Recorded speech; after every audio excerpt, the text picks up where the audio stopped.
कुण्या गावाची कंच्या नावाची कुण्या राजाची तू ग राणी ग. आली ठुमकत नार लचकत मान मुरडत हिरव्या राणी. नाही, आली ठुमकत नार लचकत मान मुरडत पोलीस ठाणी असं बोलायला पाहिजे. ही आलेली ठुमकत नार पोलीस स्टेशनमध्ये महाराष्ट्रातल्या अनेक मोठमोठ्या ऑफिसर्समध्ये घुसली आणि आमच्या अधिकाऱ्यांवर तिने हनी ट्रॅप टाकला अशी संपूर्ण महाराष्ट्रामध्ये गेल्या 4 दिवसापासूनची चर्चा आहे आणि त्याचा गोपनीय असा शोध सुरू आहे. आज आपली चर्चा जी आहे ती हा जो हनी ट्रॅप आहे म्हणजे जाळं टाकलं गेलेलं आहे, तर आपण याला ट्रॅप म्हणावं का यांनी हे जे अधिकारी अडकलेले आहेत यांनी स्वखुशीने ती मजा घेतलेली आहे, हा एक प्रश्न मला पडलेला आहे. म्हणजे गाणं म्हटलं ते आता पिंजरा पिक्चर मधलं आहे, तुम्हाला सगळ्यांना माहिती आहे. आणि त्या पिंजरा पिक्चरची आठवण या गेल्या 2-4 दिवसामध्ये मला झाली. डॉक्टर श्रीराम लागू आणि संध्या या दोघांचा सुंदर चित्रपट आहे की ज्याच्यामध्ये डॉक्टर लागू हे एक ब्रह्मचारी व्यक्तिमत्व दाखवले. एका गावाला सुधारण्याकरता, व्यसनमुक्त करण्याकरता, तमाशापासून मुक्त करण्याकरता त्यांनी आपलं लाईफ दिलेलं असतं, जीवन त्यांनी वाहून दिलेलं असतं. आणि मग त्यांच्यावर त्या ठिकाणी जी तमासगीर आलेली असते ती त्यांना तिच्या काही पायाला लागतं वगैरे आणि ह्या गुरुजींना आयुर्वेदाचं ज्ञान असतं, मग ते मॉलिश करायला बोलवते आणि मग त्याचा फायदा घेऊन ती त्यांना जाळ्यात अडकवते. असं साधारणतः हा पिक्चर. मला काही प्रश्न पडलेले आहेत, त्या प्रश्नांची उत्तरं मला तुमच्याकडनं हवी आहेत. IAS IPS अधिकारी प्रचंड मेहनत करून पास झालेले, प्रचंड कठीण ट्रेनिंग घेतलेले, करडी नजर, तुमच्या आमच्यासारखे त्यांच्यासमोर उभे राहायला पण घाबरतात. एखादी वाक्य समोरचा माणूस, अपराधी माणूस त्यांच्यासमोर गेल्यानंतर जेव्हा तो बोलतो तेव्हा हे अधिकारी तो खरं बोलतोय का खोटं बोलतोय हे त्यांच्या करड्या नजरेतून ओळखतात, फायलावर घेतात. आणि हे सगळं आपण जेव्हा ऐकतो, मग ही जी माणसं आहेत एवढ्या मोठ्या पदावरची, त्याच्यात काही महापालिकेतले अधिकारी आहेत, त्याच्यामध्ये माजी मंत्री आहेत, असं बरंचसं ऐकायला आलेलं आहे. मग समोर जी व्यक्ती आलेली आहे, जी महिला आलेली आहे, जाळ्यात तिच्या कसे काय अडकले? जो बेसावध असतो तो जाळ्यात अडकतो. त्यामुळे अनेक प्रश्न माझ्या मनात आहेत. मी आज ते प्रश्न तुमच्या बरोबर वाचणार आहे तुमच्यासमोर. मला कृपया ज्यांना शक्य आहे त्यांनी ती उत्तरं मिळवा. आपण प्रयत्न करूया की याला जाळं म्हणतात का, म्हणजे जाळ्यात अडकवलं. बेसावध माणूस असतो तो जाळ्यात अडकतो. आणि म्हणून मला पिंजरा पिक्चरची आठवण आली. तर मग हे जे 70-72 किंवा अधिक, अजून आता काय आपल्याला अजून कोणाची नावं कळलेली नाहीयेत, मग ही मंडळी ही अशी ब्रह्मचारी, देशभक्त किंवा अशी काही सामाजिक चांगली कामं करणारी होती. आणि मग ही जी काय महिला होती तिच्या प्रेमजाळ्यात अडकली गेली की त्यांना हे प्रेम प्रकरण काय असतं, महिला कशा असतात, एक जाळ्यात पकडणाऱ्या महिला किंवा आपल्या प्रेमाच्या याच्यात अडकवणाऱ्या महिला कशा असतात हे माहितीच नव्हतं त्यांना. ह्याच्यावर अनेक प्रश्न माझ्या मनात येत आहेत. बघूया आपण. 72 लोकांना ह्या हनी ट्रॅपमध्ये पकडण्यात आलं. ही जी महिला असेल, आता ह्या 72 लोकांना पकडल्यानंतर बघा, पोलीस स्टेशनमध्ये बऱ्याच वेळा आपण बघतो की एखाद्या ठिकाणी गुन्हा झाल्यानंतर त्या गुन्हेगाराचं चित्र काढलं जातं, त्या आजूबाजूच्या शहरातल्या पोलीस स्टेशनला पाठवलं जातं, जिल्ह्यातल्या पोलीस स्टेशनला पाठवलं जातं, किंबहुना राज्यातल्या पोलीस स्टेशनला पाठवलं जातं. मग ह्या महिलेने ज्या अधिकाऱ्याला अडकवलं असेल, असं तर झालं नसेल की सकाळी एखाद्या पोलीस स्टेशनला कामानिमित्त गेली आणि पटकन एखाद्या अधिकाऱ्याशी 5 मिनिटात 10 मिनिटात बोलता बोलता, पोलीस स्टेशन म्हणा, महापालिका अधिकारी म्हणा, जे कोणी असतील, आणि 10व्या मिनिटाला त्याला आपल्या प्रेमाच्या जाळ्यात अडकवलं. लगेच ते कुठे बाहेर गेले 2 जण फिरायला आणि मग तिथे हिने काहीतरी कामं करता नेलं आणि लगेच त्यांना त्या सिच्युएशन मध्ये फोटो काढले गेले किंवा काय रूमच्या कॅमेऱ्यात पकडले गेले. इतकं असेल साधं सोपं सरळ पटकन. सकाळी ठाण्यातल्या एका अधिकाऱ्याला जाळ्यात पकडलं, मग दुपारी पुण्याच्या अधिकाऱ्याला जाळ्यात पकडलं, मग संध्याकाळी नाशिकच्या. असं तर शक्य होणार नाही. ज्या एखाद्या अधिकाऱ्याला ती भेटणार तो अधिकारी आपल्या जाळ्यात सापडू शकतो, त्याचा अभ्यास केलेला असणार. अहो, पोलीस स्टेशनला गेल्यानंतर आपल्याला 3-3, 4-4 वेळा या अधिकाऱ्यांना भेटण्यासाठी 4-4 दिवस लागतात. मग अशा प्रकारची महिला जेव्हा त्या पोलीस स्टेशनमध्ये, त्या महापालिकेच्या ऑफिसमध्ये, मंत्र्याच्या ऑफिसमध्ये जेव्हा 4 वेळा येत असेल, ती जर तेवढी सुंदर असेल किंवा ती जर तेवढी देखणी किंवा काय चतुर असेल, तर हे इतरही बसलेल्या आजूबाजूच्या लोकांना कळणार. मग हे 72 लोक करायला वेळ गेला असेल ना. माझा प्रश्न असा आहे की प्रचंड वेळ गेला असेल.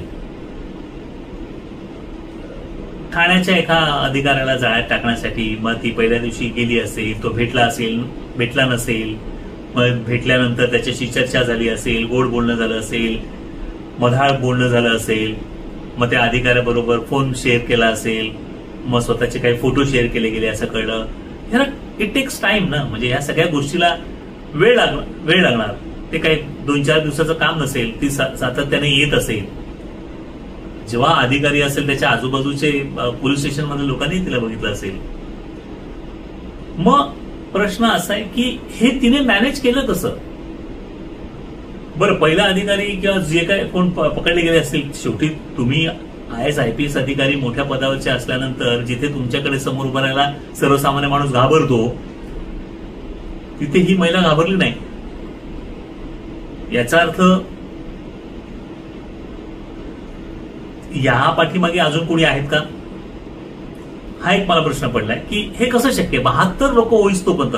आता म्हणतात की हे हिमनगाचं टोक आहे, म्हणजे अजून प्रचंड लोक असतील. पण मग एका पोलीस स्टेशनमधनं ही माहिती फिरवली गेली नसेल गोपनीयरित्या. जी माहिती आता गोपनीयरित्या आता जे पोलीस स्टेशनमधनं आपल्याला कळतं आहे की अधिकारी ही माहिती गोळा करत आहेत गोपनीयरित्या. मग तेव्हाही करू शकले असते एखाद्या कर्मचाऱ्याने, अरे वा मी फसलो, मला हिने प्रेमाच्या जाळ्यात पाडलं आणि माझ्यावर काही आरोप लावलेत वगैरे, तिने असं सांगितलं, हे केलं असेल, पैशाची मागणी केली असेल. आणि ही महिला तिने जेव्हा काही केस टाकली त्यांच्यावर, मागणी केली, 40-40 लाख रुपये या अधिकाऱ्यांनी, कमीत कमी आहे असं ऐकतोय आपण, आणि जास्तीत जास्त करोडोमध्ये. मग याला खूप महिने लागले असतील ना. एक अधिकारी पुण्यातून आहे आपण ऐकतोय, नाशिकमधून आहे, नाशिकच्या हॉटेलच्या काही हॉटेल मध्ये ते प्रकरणं घडलेली आहेत, ठाण्यात घडलेली आहेत. मग ठाण्यातली ही कळव्यातली महिला आहे असं म्हटलं जातं, ब्युटिशियन आहे. आता तिच्या पाठीमागे नक्कीच आणखी कोणतरी असलं पाहिजे, कारण एकटीला इतक्या लोकांना मॅनेज करणं, मग ती फारच हुशार असली पाहिजे. जसं मी मगाशी म्हटलं, एक तर ती खूप हुशार असली पाहिजे, देखणे असली पाहिजे, आणि तिला याची खात्री असली पाहिजे की ज्या व्यक्तीला आपण आपल्या बरोबर हनी ट्रॅप ज्याला आता ते म्हणतात की ती सुंदर आहे आणि तिच्या प्रेमजाळ्यात ती त्यांना अडकवण्याचा प्रयत्न करते आहे, तर तो अडकणार याची पूर्ण खात्री असेल. आपल्याला असं कळतं की हे मॅटर सॉल्व्ह करण्याकरता 40-40 लाखाची खंडणी म्हणा किंवा काय पैसे तिला दिले गेले. मग हे पैसे त्यांनी काही कॅशमध्ये दिले असतील, चेकमध्ये दिले असतील, कुठून आणले असतील एवढे पैसे? यांनी करोडोमध्ये आहेत. त्या अधिकाऱ्यांनी एवढे पैसे कुठून आणले असतील? अनेक प्रश्न आहेत. एखाद्या अधिकाऱ्याबरोबर केलेलं हे कांड दुसऱ्या अधिकाऱ्यांना कळणार नाही याची तिने एक तर काळजी घेतली असेल. आज एवढ्या ठिकाणी, वेगवेगळ्या ठिकाणी हे झालेलं आहे. जसं मी मगाशी म्हटलं की एखाद्या पोलीस स्टेशनला एखादी आरोपी झोपडपट्टीतला म्हणा काय पकडला गेला की लगेच त्याचं चित्र काढलं जातं आणि संपूर्ण महाराष्ट्रात फिरवलं जातं. मग यांनी एकमेकांना सांगितलं नसेल? हा एक प्रश्न माझ्या मनात आहे. एखाद्या पोलीस स्टेशनमध्ये गेल्यानंतर आपल्याला हवा असलेला अधिकारी पहिल्या दिवशी तर भेट होत नाही, वारंवार जावं लागतं. आता तिथे गेल्यानंतर ती एखाद्या कोणत्याही ऑफिसमध्ये गेली असेल तर पहिल्याच वेळी तो अधिकारी भेटणार नाही. मग तिला ज्याला ट्रॅपमध्ये आणायचंय त्याला भेटण्यासाठी तिने काहीतरी प्रयत्न केले असणार की नाही हा अधिकारी आपल्या जाळ्यात अडकला पाहिजे. त्याच्यासाठी तिने काही प्रयत्न केले असतील, वेळ गेला असेल, आजूबाजूच्या लोकांना समजलं नसेल या सगळ्या गोष्टी. माजी मंत्री, क्लास 1 ऑफिसर्स लोकांना प्रेमाच्या जाळ्यात अडकवून लाखो करोडो रुपये त्यांच्याकडनं उकळणं ही साधी गोष्ट नाही. बऱ्याच वेळा आपण सातत्याने ऐकतो, मागच्या टर्म मध्ये सुद्धा एका मोठ्या पोलीस अधिकाऱ्याला 100 कोटीची खंडणी घेण्यासाठी आतमध्ये पकडण्यात आलं, केस टाकण्यात आले. असे कितीतरी पोलीस अधिकाऱ्यांवर आरोप आहेत. बिल्डरकडनं केस मधून बाहेर काढायचं असेल तर पैशाची मागणी केली जाते. हे आपण नेहमी अनेक वेळा बातम्यातून वगैरे ऐकतो.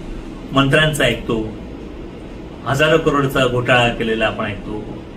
ही सगळी मंडळी यांच्याकडे जे पैसे असतात ते साहजिकच तुमच्या आमच्या खिशातलेच ते पैसे आहेत.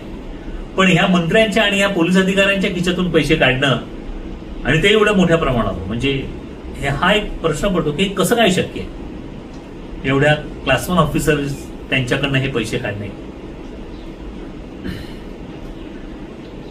आता महत्वाच्या प्रश्नावर मी येतो की हनी ट्रॅप जाळ्यात अडकणं. जाळ्यात अडकणं हा विषय मला असं वाटतं की बघा, जेव्हा माणूस बेसावध असतो आणि तो त्याच्यावर जाळ टाकलं जातं. कसं म्हणजे उदाहरणार्थ समजा असं आहे का की हे अधिकारी कोणी घरातल्या बाथरूम मध्ये आंघोळ करतोय, पटकन ती तरुणी खिडकीतून आतमध्ये आली आणि त्याच्याबरोबर अश्लील हावभाव करून जे काय पटकन फोटो काढले, तो बेसावध आहे. पण इथे असं नाही. त्यांची चर्चा आहे, त्यांच्या गप्पा गोष्टी आहेत, मोबाईलवरनं बोलणं आहे. हा एक मोठा प्रश्न पडतो की त्या ऑफिसरने एवढं ट्रेनिंग घेतल्यानंतर याचा अर्थ तो जाळ्यात अडकला नाही. ती ज्या पद्धतीने त्याच्याबरोबर वागत होती, त्या अधिकाऱ्यांबरोबर वागत होती, यांना ते आवडत होतं आणि यांनी त्याचा उपभोग घेतला. यांनी त्याच वेळी सांगितलं असतं महिलेला की नीट वाग, नीट बोल. जे काही झालं असेल त्यांना ह्या गोष्टी त्यांच्या ट्रेनिंगमध्ये नक्कीच दिल्या असणार की तुम्ही जेव्हा परीक्षा पास होऊन त्यांची फिजिकल टेस्ट असेल किंवा रिटर्न टेस्ट असेल त्याच्यामध्ये त्यांना हे ट्रेनिंग दिलंच असणार की तुम्हाला भविष्यात अनेक प्रलोभनं येणार तुम्ही एवढ्या मोठ्या पोस्टवर असल्यानंतर, तेव्हा तुमची नीतिमत्ता कशी तुम्ही ठेवली पाहिजे. हा एक प्रश्न पडतो की मग हे त्यांना समजलं नसेल का समजून सुद्धा त्यांनी न समजल्यासारखं केलं असेल की नाही ठीक आहे आता आहे संधी मिळते. बऱ्याच वेळा आपण पिक्चरमध्ये, जसं आता मी पिंजरा पिक्चरचं नाव घेतलं, हिंदी चित्रपटामध्ये तर हे दाखवलं जातं.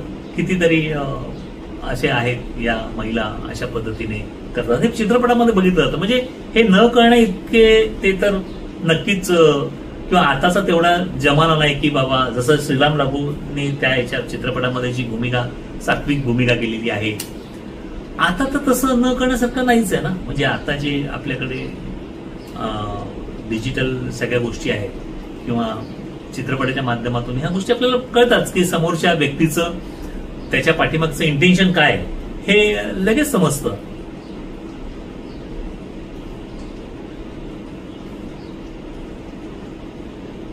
तर असे अनेक प्रश्न निर्माण होतात.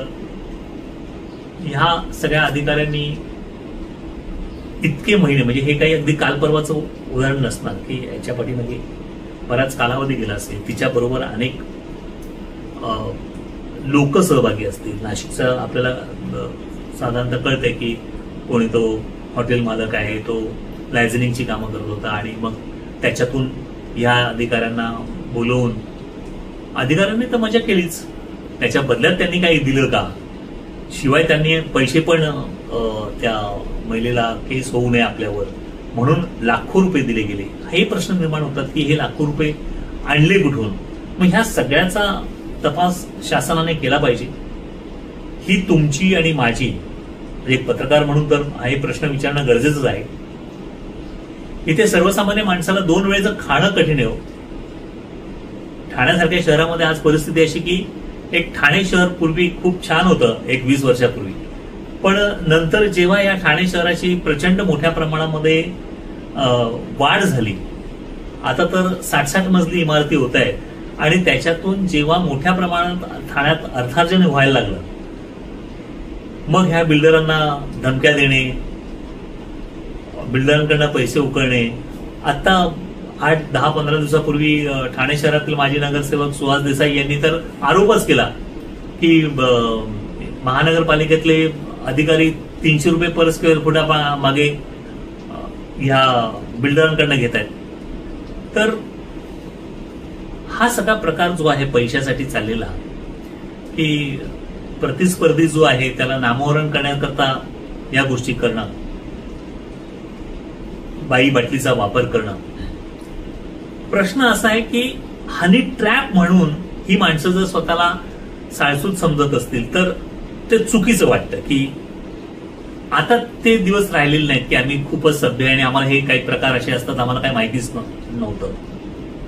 तर याला हनी ट्रॅप म्हणणं माझ्या दृष्टिकोनातून तरी चुकीचं आहे. यांनी स्वतःहूनच त्या सगळ्या गोष्टी स्वीकारलेल्या आहेत, केलेल्या आहेत, आनंद उपभोगलेला आहे, मजा केलेली आहे आणि नक्कीच शासनाने त्यांच्यावर कठोर कारवाई करावी. या सगळ्या अशी अनेक प्रश्न तुम्हालाही पडले असतील तर जरूर तुम्ही कमेंट्स करा. तुम्हाला काय प्रश्न पडले, तुम्ही अशी काही माणसं, अशी काही उदाहरणं असतील तर ती त्याचा वाचा त्याला फोडली पाहिजे, तुम्ही जरूर सांगा याच्यामध्ये. आणि जास्तीत जास्त लोकांपर्यंत हा व्हिडिओ शेअर करा. आमचे या विविध जे व्हिडिओज आपण करतोय त्यांना लाईक करा, शेअर करा आणि सबस्क्राईब करा.